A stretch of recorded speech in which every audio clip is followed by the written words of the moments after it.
तरफ नरेंद्र मोदी देश के लाल किले पर खड़े होकर के ऐलान करते हैं कि 2024 में वही आने वाले हैं, और बार बार फिर अलग अलग जगह से वो ऐलान करने लग गए हैं कि 2024 में वही आने वाले हैं। लेकिन इस बीच में एक दूसरी बड़ी चर्चा भी खड़ी की जा रही है, दूसरी बड़ी डिबेट भी खड़ी की जा रही है, और वो ये कि मोदी नहीं तो कौन, और ये मोदी नहीं तो कौन, ये डिबेट कौन करवा रहा है, और मोदी नहीं तो कौन ये क्यों आखिरकार लोगों को दिखाया बताया जा रहा है, इस बात को समझिए। आज तक चैनल के ऊपर एक सर्वे हुआ, और इस सर्वे के अंदर बताया गया कि मोदी का उत्तराधिकारी कौन होगा, यानी मोदी के बाद अगला कौन, मोदी नहीं तो फिर कौन। इस पर मोदी के बाद में अमित शाह, योगी आदित्यनाथ, गडकरी, राजनाथ सिंह, इन पर जो है वो सर्वे दिखाया गया। अब इस पर जो मैं बात करूंगा, लेकिन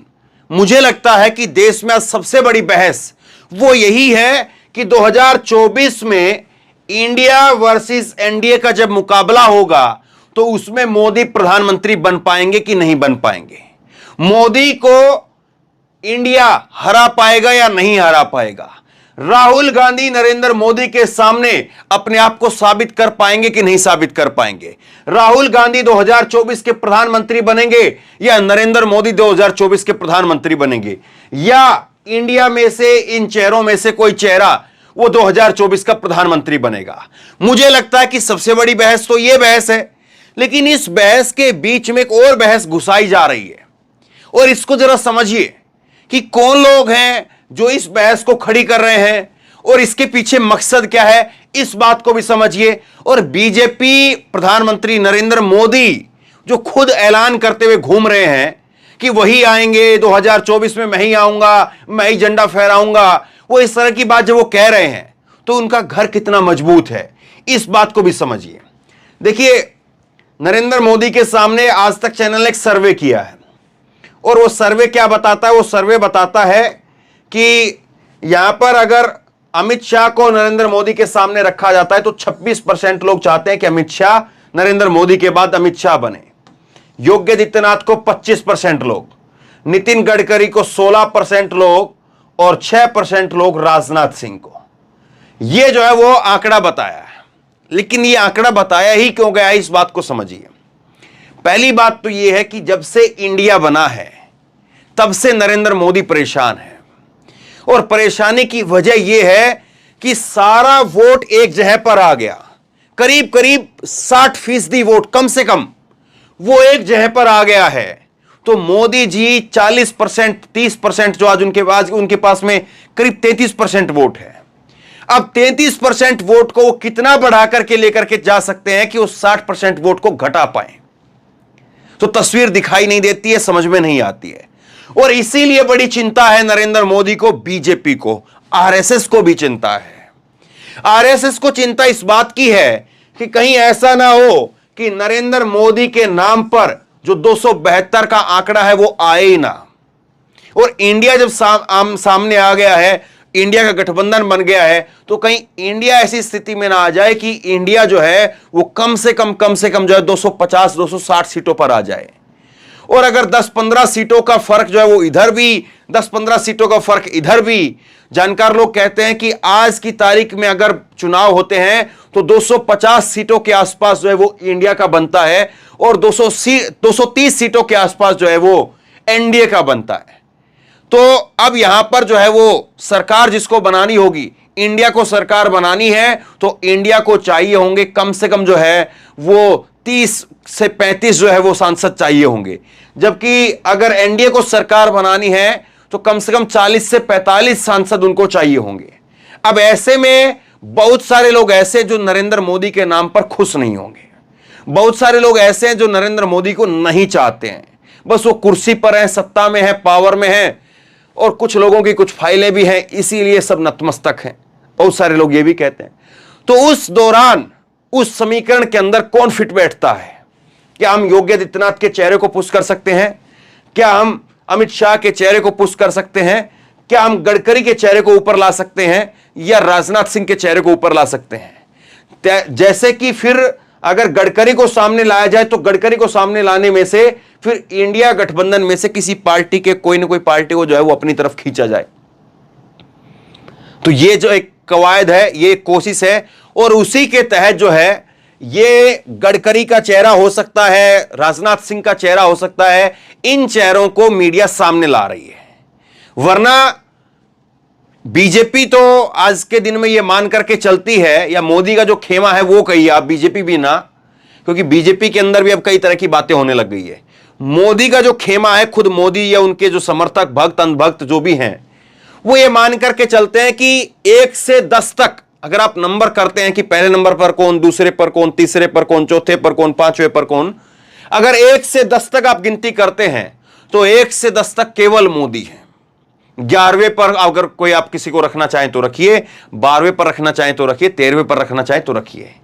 1 से 10 तक मोदी हैं। मोदी का जो खेमा है वो तो इस बात को मानता है। फिर ये बहस कौन जो है खड़ी करवा रहा है, और मीडिया में बहस खड़ी हो जाए बगैर जो है वो मोदी साहब की अनुमति के, या बगैर जो है वो सरकार की या बीजेपी की अनुमति के। आपको लगता है कि ऐसा दिन आ गए हैं, इतनी निष्पक्ष मीडिया हो गई है? तो एक वजह जो है वो ये है कि यहां पर जो है वो चेहरे बताए जाएं कि किसको कितना जो है वो यहां पर वोट मिल सकता है। और इसीलिए जो है वो आप देखेंगे कि 25% जो है, 25% आदित्यनाथ को, 26% जो है अमित शाह को, और 16% जो है वो गडकरी को यहां पर मिलते हुए दिखाई दे रहे हैं। इसकी वजह यही है कि गडकरी को भी इसलिए इस रेस में रखा जा रहा है क्योंकि गडकरी को दरकिनार नहीं कर पा रहे हैं। अब मैं कुछ चीजें आपको और दिखाता हूं। ये देखिए आप, पहले जो 4 चेहरे थे जो मोदी के सामने थे, या मोदी को लेकर, मोदी के बाद में जो 4 चेहरे जिनकी चर्चा होती थी, अमित शाह की चर्चा होती थी, अमित शाह को नंबर 2, नंबर 1 इस तरह की उपाधि जो है वो दी जाती थी। और इससे पहले की जो सरकार रही 2014 से 2019 तक की नरेंद्र मोदी की सरकार, तो उसमें नंबर 2 की हैसियत, गृह मंत्री की हैसियत जो है वो रही राजनाथ सिंह की। फिर उसके बाद में जो है वो नितिन गडकरी का चेहरा आता है, और योगी आदित्यनाथ जो उन्होंने उत्तर प्रदेश में अब दूसरी बार के मुख्यमंत्री हैं वो, और अपनी एक जो है वो भाषणों के जरिए, अब उन भाषणों पर जो है वो कितना गलत है कितना सही है वो एक अलग डिबेट है, लेकिन एक भाषणों के जरिए उन्होंने एक अपना वोट बैंक किया, एक अपना समर्थक तैयार किया है। जैसे मोदी का समर्थक है, जैसे कि अमित शाह का समर्थक है, उसी तरह से यहां पर योगी आदित्यनाथ ने भी अपना एक समर्थक तैयार किया है। लेकिन समय के साथ साथ धीरे धीरे ये जो 2 चेहरे हैं, गडकरी और राजनाथ सिंह, ये खत्म होते चले गए, और ये 2 ही चेहरे बच गए। क्योंकि इन तीनों चेहरों के आप देखेंगे कि अमित शाह हो, चाहे नरेंद्र मोदी हो, चाहे जो है वो योगी आदित्यनाथ हो, इन तीनों की शैली में कोई ज्यादा अंतर नहीं है। ये तीनों की जो पॉलिटिक्स है, उनका पॉलिटिक्स करने का जो तरीका है, रवैया है, वो कोई ज्यादा अलग अलग नहीं है। अमित शाह भी वही बात बोलते हैं जो योगी आदित्यनाथ बोलते हैं, जो योगी आदित्यनाथ बोलते हैं वही नरेंद्र मोदी बोलते हैं, एक ही तरह की पॉलिटिक्स करते हैं। वो बात अलग है कि अमित शाह और योगी आदित्यनाथ के बाद बीच में बहुत सारे जो है वो मतभेद हैं, कई सारी चीजों को लेकर के वो सामने नहीं आ पाते हैं। और अमित शाह और नरेंद्र मोदी के बीच में बहुत लंबी दूरी है जो अमित शाह कभी पार नहीं कर पाए। लेकिन इन तीनों की जो पॉलिटिक्स है, इन तीनों का जो समर्थक रहा वो एक ही रहा। इसलिए 2 चेहरे जो हैं, क्योंकि गडकरी की राजनीति, गडकरी का तरीका वो अलग रहा, वो जो है वो इसलिए इस चेहरे इस तस्वीर में से निकल गए। राजनाथ सिंह का तरीका भी अलग रहा। राजनाथ सिंह भी लोगों से मिलते रहते थे, बात करते थे, चीजें तय होती थी, लेकिन राजनाथ सिंह भी अब इस तस्वीर में से निकल गए हैं, इसलिए अब ये चेहरे रह गए हैं। बीजेपी को लेकर के एक फोटो कभी एक बड़ी वायरल हुई जिसमें राजनाथ सिंह आपको बैठे दिखाई दे रहे हैं, नितिन गडकरी, ये अमित शाह, उसके बाद नितिन गडकरी बैठे दिखाई दे रहे हैं, अमित शाह, फिर उसके बाद राजनाथ सिंह, और फिर जेपी नड्डा और नरेंद्र मोदी। तो ये तस्वीर जो है वो जो है काफी वायरल हुई, और कहा गया कि बीजेपी के अंदर भी अभी भी जो कोर एक टीम है, या कोर जो है एक नेताओं का जो ग्रुप है, वो अभी भी उसमें नितिन गडकरी शामिल है। लेकिन नितिन गडकरी को लेकर के हाल में जो है एक वीडियो निकल करके सामने आई, आपने वीडियो देखी होगी, जिसमें देखा होगा कि नितिन गडकरी जो है वो हाथ पीछे बांध करके ऐसे वो खड़े रहते हैं, और नरेंद्र मोदी उनके सामने से निकल जाते हैं, और नरेंद्र मोदी जो है वो हाथ जोड़ करके रहते हैं, बाकी के लोग हाथ जोड़ रहे हैं, लेकिन नितिन गडकरी जो है वो हाथ नहीं जोड़ते हैं। अब कई बार जो है ऐसी चीजों में ये जो ऐसे फोटो खींचे जाते हैं या स्क्रीनशॉट लिए जाते हैं, वीडियो बनाई जाती है, तो उसमें ऐसा होता है कि नेताओं की कतार ऐसे लगी रहती है और कोई जो बड़ा नेता होता है वो ऐसे सामने से आता है, वो सबको हाथ जोड़ते हुए निकलता हुआ चला जाता है, अभिनंदन करता हुआ। ये अटल के जो है वो श्रद्धांजलि देने की फोटो है, अटल सदैव अटल की जो समाधि वहां की फोटो है। तो कई बार ऐसा होता है कि जब नेता ऐसे लाइन में होते हैं तो बड़ा नेता वहां से आता है तो फोटो कुछ इस एंगल से ले ली जाती है, इस एंगल से वायरल कर दी जाती है कि नितिन गडकरी ने पहले नमस्कार कर दिया और हाथ फिर अपना बांध लिया पीछे, तो और फिर उसके बाद में नरेंद्र मोदी आए हों, क्योंकि आंखें कई बार पहले मिल जाती हैं, आदमी जो है बाद में सामने आ पाता है। लेकिन इस तस्वीर को अगर आप गौर से देखेंगे, यहां पर देखिए गडकरी जो है वो हाथ बांध करके खड़े हुए हैं, इसमें भी गडकरी हाथ बांध करके खड़े हुए हैं, लेकिन पीछे जो है वो, इसमें आप देखेंगे तो पीछे कैलाश विजयवर्गीय वो हाथ जोड़ करके खड़े हुए हैं। और यहां पर जो है एक शख्स, आप यहां पर देखिए, इसको बहुत इंपॉर्टेंट है ये, नरेंद्र मोदी यहां से आगे तीसरे लोग के पास में जा चुके हैं, तीसरे नेता के पास में जा चुके हैं, लेकिन ये नेता अभी भी जो है वो हाथ जोड़ करके खड़ा हुआ है, जबकि हो सकता है कि नितिन गडकरी ने एक बार ऐसे नमस्कार किया और उसके बाद हाथ पीछे बांध लिया। तो ये कैसे हुआ और ये नेता कौन है, इस नेता के बारे में थोड़ा बताते हैं। ये नेता जो है वो ये है, और ये नेता वो है जब नितिन गडकरी को आउट किया गया तो इन नेता की एंट्री होती है, इन नेता साहब की एंट्री होती है। ये नेताजी हैं, अगर आप इनको जान भी नहीं रहे हों तो मैं आपको बताता हूं ये नेताजी कौन है। ये नेताजी भाजपा के मुख्यमंत्री रह चुके हैं। अब आप कहेंगे कौन से राज्य के?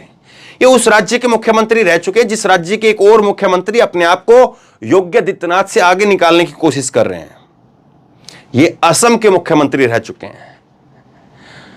असम के पूर्व मुख्यमंत्री हैं। और जिस वक्त में नितिन गडकरी का नाम और शिवराज सिंह चौहान का नाम, नितिन गडकरी और शिवराज सिंह चौहान का नाम संसदीय बोर्ड से बाहर किया गया, उस वक्त में जो है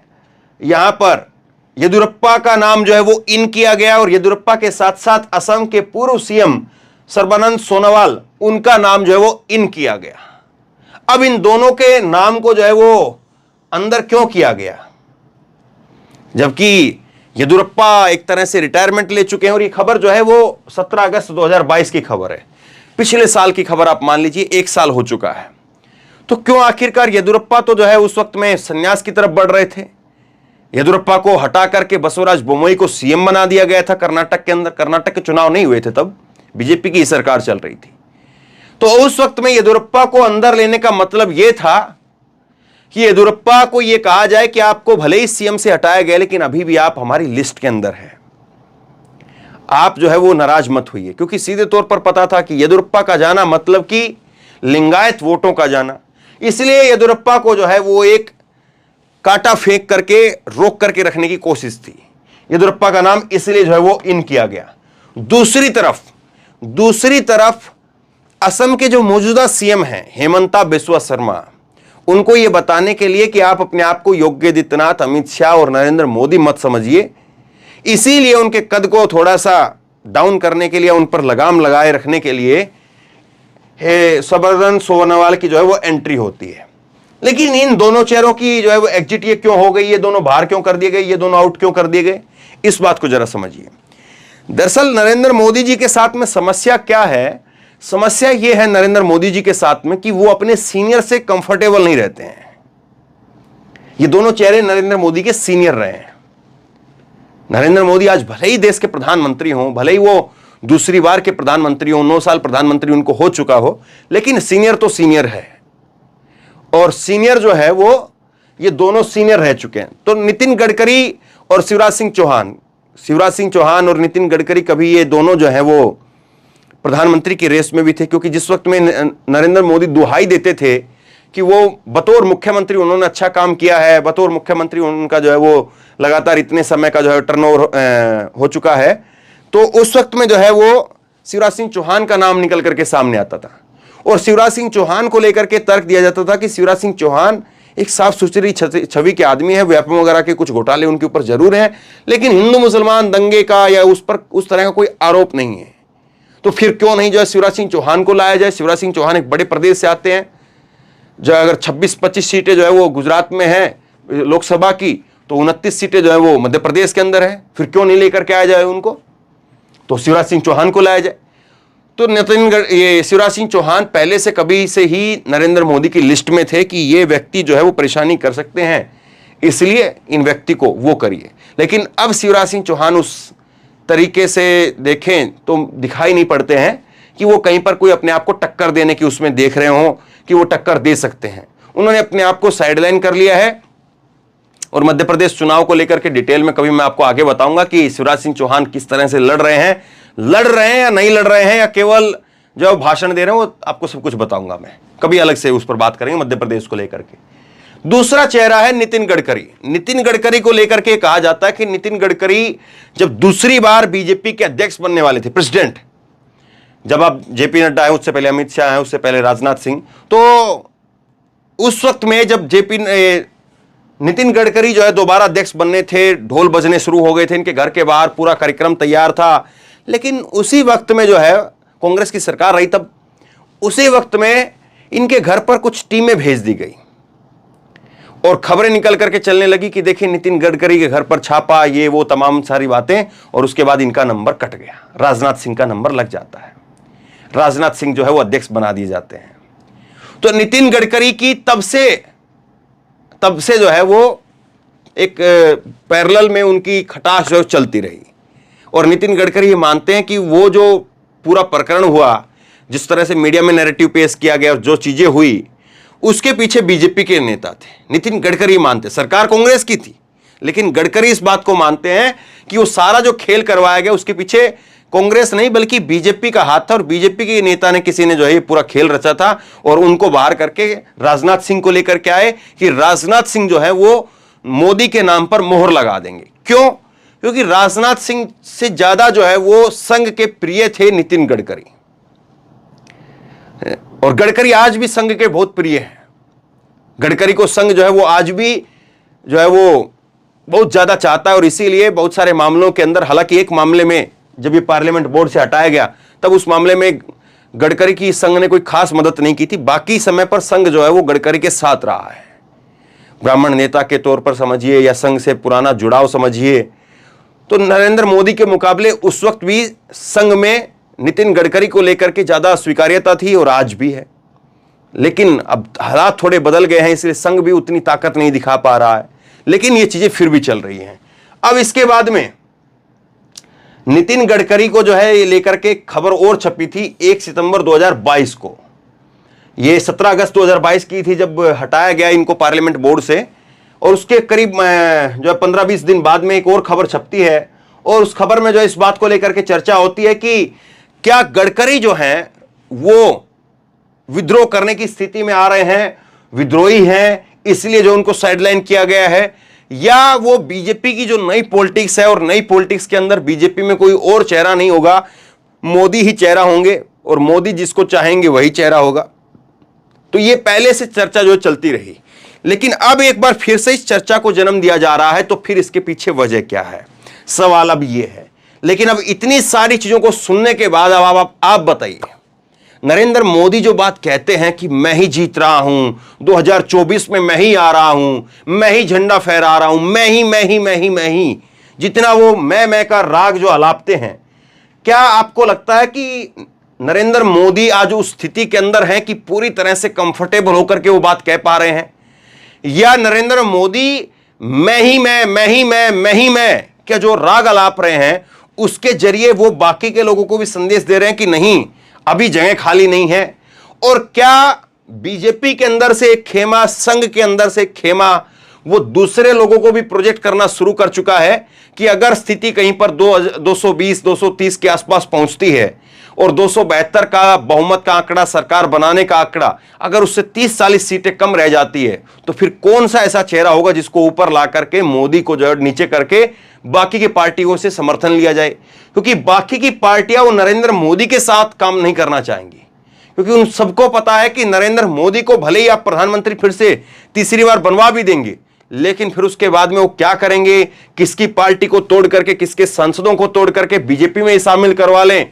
और आपके हाथ में कुछ नहीं रहे। क्योंकि ऐसे उदाहरण नरेंद्र मोदी के राज में, चाहे वो जो है यहां पर उद्धव ठाकरे के साथ देखिए और चाहे शरद पवार के साथ देखिए, तो ये उदाहरण विपक्ष के नेता जो देख चुके हैं और इसलिए वो कह रहे, वो एक जो है ये चर्चा बीच बीच में चलती रहती है, जो है बीच बीच में बातें निकल करके आती हैं कि मोदी को एक्सेप्ट नहीं कर पाएंगे, मोदी नहीं चल पाएगा, मोदी को प्रधानमंत्री बनाना वो संभव ही नहीं है, कोई और होगा तो शायद हो सकता है। वरना विपक्ष को यह भी मालूम है कि अगर हम इंडिया की सरकार बनवाएंगे तो इंडिया में जो है वो हम ज्यादा कंफर्टेबल होकर के रह सकते हैं, किसी प्रकार की एजेंसियों का डर भी नहीं रहेगा। वरना यहां पर एजेंसियां कौन किसके साथ में किस तरह का व्यवहार करेंगी वो भी एक अलग चीजें हैं। तो बहरहाल इतनी सारी बातें सुनने के बाद अब आप बताइए, आपको क्या लगता है कि मोदी जो ऐलान करते हैं मैं ही रहूंगा, वो ऐलान में कितनी जो है मजबूती है या कितनी घबराहट है या कितनी जो है उस ऐलान के पीछे छुपी हुई राजनीति है? और दूसरा, ये बहस खड़ी करके क्या संघ ने,